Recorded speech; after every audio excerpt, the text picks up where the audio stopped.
I have Mr. Farmer, who has signed up to speak about the TIF.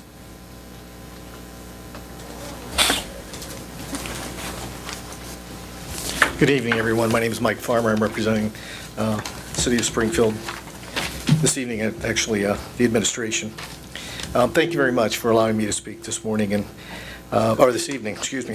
I feel like it's morning. We all do. First of all, I want to thank the district and all the taxing bodies for their partnership, their participation, and their patience with respect to tax increment financing in the City of Springfield, the use of. The City of Springfield has always been very judicious, not only this administration but prior administrations, in its designation of TIF districts and its distribution of funds with respect to tax increment financing. And historically, District 186 and City have been very good partners. And we think District 186 and all other taxing bodies have reaped the benefits of tax increment financing and will continue to do so in the near future. And I want to cite a few examples, and I will be brief. But the day after tomorrow, the Park South, or the Fiat Alice TIF district, will expire after 23 years. It is our sense, and I feel very strongly that were it not for TIF, out on South 5th Street, between 11th Street and Stevenson Drive, 1 million square feet of factory would still be deteriorating out there in an environmentally contaminated condition, and the property assessment of $1 million at that time would still be in effect were it not for TIF. In addition to the private sector investment that was leveraged to create that. When the TIF expires November 7th in a mere few hours, it will have an equalized assessed valuation of $21 million.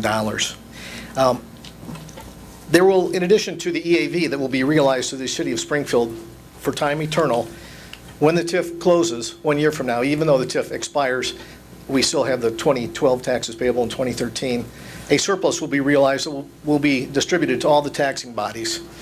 I don't know the precise amount of that. We won't know for a few months, but it will probably be in the neighborhood of $4 million, with the School District 186 being the primary recipient of that.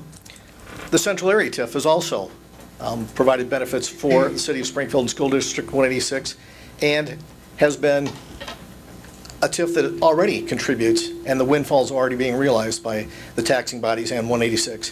When the TIF was extended, a tax increment district is established for 23 years with the possibility of one extension for 12 years, and that's the case with the Central Area TIF. And when the Central Area TIF was extended in 2004, bonds that had been established to the tune of $700,000 to pay for various improvements, including the Abraham Lincoln Presidential Library and Museum, were dedicated to be paid back to the taxing bodies during the 12-year extension of the Central Area TIF. There would not have been no payout if TIF had never been created or extended.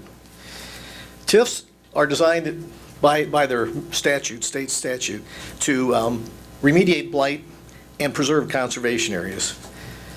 And the school district will continue to receive the benefits from increased EAVs as each district expires. And we have in the past had a TIF expire, the North Grand TIF in 2009. As I mentioned, the Park South TIF expires day after tomorrow, and in 2016 the Central Area TIF will expire. So Springfield has been a city that's been judicious in its application of, dedication to, and retirement of TIFs, with in some cases surpluses. And this has been, with respect to the EAVs, it's been determined that the Dirksen Parkway TIF will be an area that will not add to the EAV to the district. In fact, in certain areas of that district, the property values are declining. And in fact, we know if there is no TIF, there will be no Schnuck store at that particular proposed TIF area. The EAVs are falling in the proposed Dirksen Parkway TIF, which means that the area is providing insignificant amounts to the school district and would likely continue to do so without a TIF. So for these reasons, I encourage the board to vote against this resolution. Again, I want to thank the board for their partnership, their patience, and I think you will continue to be rewarded. Thank you very much. I'd be pleased to respond to any questions.